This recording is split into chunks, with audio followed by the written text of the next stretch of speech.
Hello students, welcome to my YouTube channel.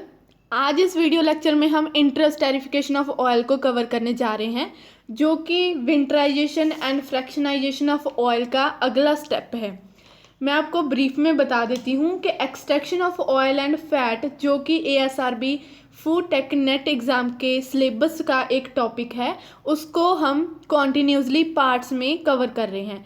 तो आज ये हमारा लास्ट पार्ट है extraction of oil and fat का, जिसमें हमने लास्ट स्टेप है जो इंटरेस्टेरिफिकेशन ऑयल को कवर करना है। तो चलिए लेक्चर स्टार्ट करते हैं। इंटरेस्टेरिफिकेशन एक केमिकल रिएक्शन होती है। क्यों करवाई जाती है? रीअरेंजमेंट करने के लिए फैटी एसिड्स का विद इन और बिटवीन ट्राइग्लिसरॉल्स। ठीक है, फूड इंडस्ट्री में जो इंटरेस्टेरिफिकेशन है वो कैरिड आउट होती है यूजिंग अ केमिकल कैटलिस्ट और एंजाइम।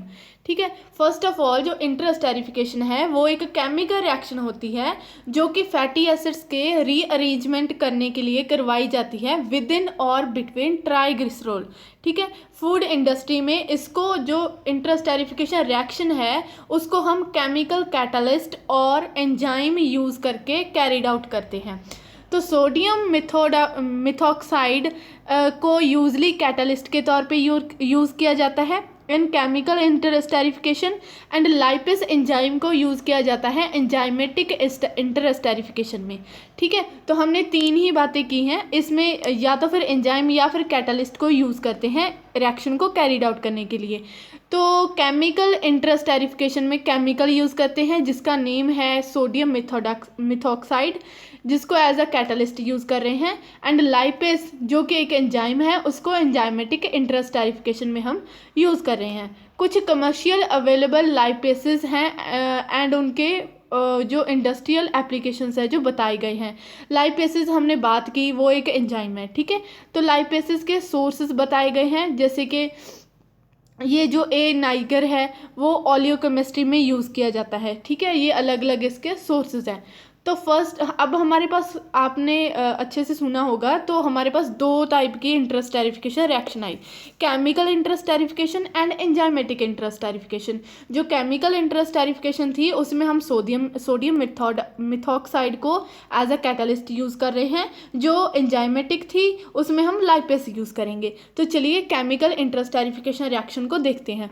पहले तो हाई ऑलिक सनफ्लावर ऑयल लेना है आपको। ठीक है, फिर उसमें आपको लेना है एक फुल्ली हाइड्रोजनेटेड कैनोला ऑयल। ठीक है, इन दोनों को मिक्स कर लेना है सेम प्रोपोर्शन में एंड मेल्ट करना है 85 डिग्री सेल्सियस पे। फिर हमारा जो केमिकल है उसको ऐड करना है जो कि है सोडियम मिथॉक्साइड। ठीक है, फिर उसके बाद स्टॉप करनी है रिएक्शन एसिडिक वाटर का यूज़ करके, जो कि होगा 4%, एंड फिर washing blend with dilute basic water and then mixing with bleaching के क्ले। ठीक है, ब्लीचिंग क्ले है जो मिक्स करने के बाद हीट करना है सारे सोल्यूशन को 85 डिग्री सेल्सियस पे 20 मिनट के लिए, एंड फिर उसके बाद वैक्यूम फिल्ट्रेशन एंड स्टोरेज करनी है एट 4 डिग्री सेल्सियस। ये रिएक्शन थी हमारी केमिकल इंटरेस्टेरिफिकेशन। तो ये है जी एंजाइमेटिक एस्टेरिफिकेशन। एंजाइमेटिक रिएक्शन में हमने लाइपेस यूज़ करना है, ये आपको याद रखना है। फर्स्ट दो स्टेप थे जो सेम है, हाई ओलिक सनफ्लावर ऑयल लिया है and fully hydrogenated canola oil लिया है। ठीक है, उसके बाद जो हमारा एंजाइम है वो ऐड करेंगे, immobilised Candida antarctica lipase enzyme 5% add कर देंगे।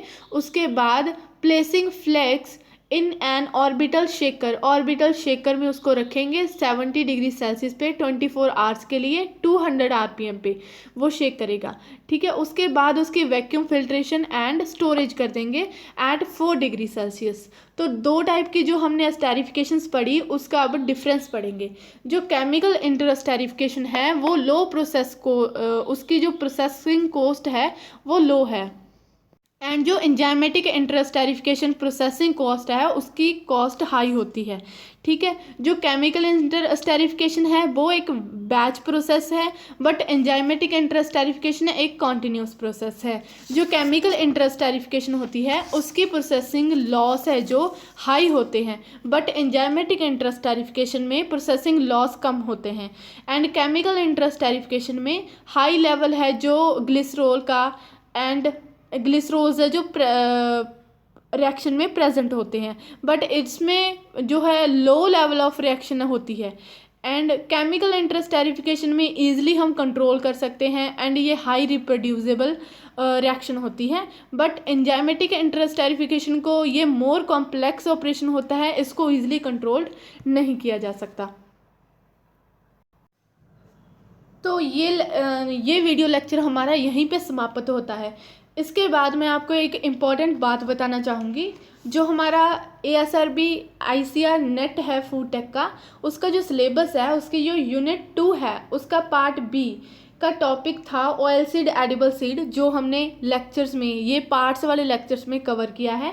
Composition and importance in India, ये भी हमने इन्हीं पार्ट्स में कवर किया है।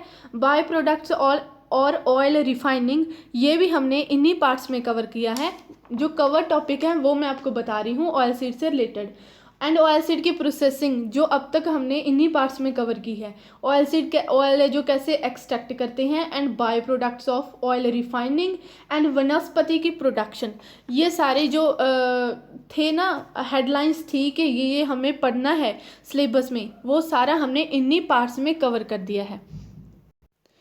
एक बात और, ये जो सारे नोट्स होते हैं वो ये सारे बहुत सारी बुक्स और इंटरनेट से लेके मैं खुद बनाती हूँ। ये कोई कहीं से उठाए हुए नोट्स नहीं है क्योंकि मैं किसी के नोट्स से भी पढ़ा रही हूँ या फिर नेट से सीधी PDF लेके पढ़ा रही हूँ। यही सारे नोट्स मैं खुद के प्रेपरेशन के लिए फॉलो कर रही हूँ। ऐसा कोई भी वो नहीं है कि मैं अलग से पढ़ रही हूँ और आपको अलग से यहाँ पे प्रेजेंट कर रही हूँ। यही सारे नोट्स मैं खुद के लिए पढ़ती हूँ, ठीक है। तो एक बात और, अगर आप food science and technology MSc कर रहे हो तो उसमें एक सब्जेक्ट है पल्सेस एंड ऑयल सीड। उसमें ये सारा सिलेबस जो हमने इन पार्ट्स में कवर किया है, 16-17 वीडियोज़ हैं, ये लेक्चर जो हैं ये बन जाएंगे। तो उन सारे लेक्चर्स में जो हमने कवर किया है वो सारा सिलेबस उस सब्जेक्ट में अवेलेबल है। अगर आप MSc कर रहे हो तो आप इन वीडियोस को, इन लेक्चर से अपने नोट्स है जो प्रिपेयर कर सकते हो। Thank you for watching, keep supporting and have a nice day.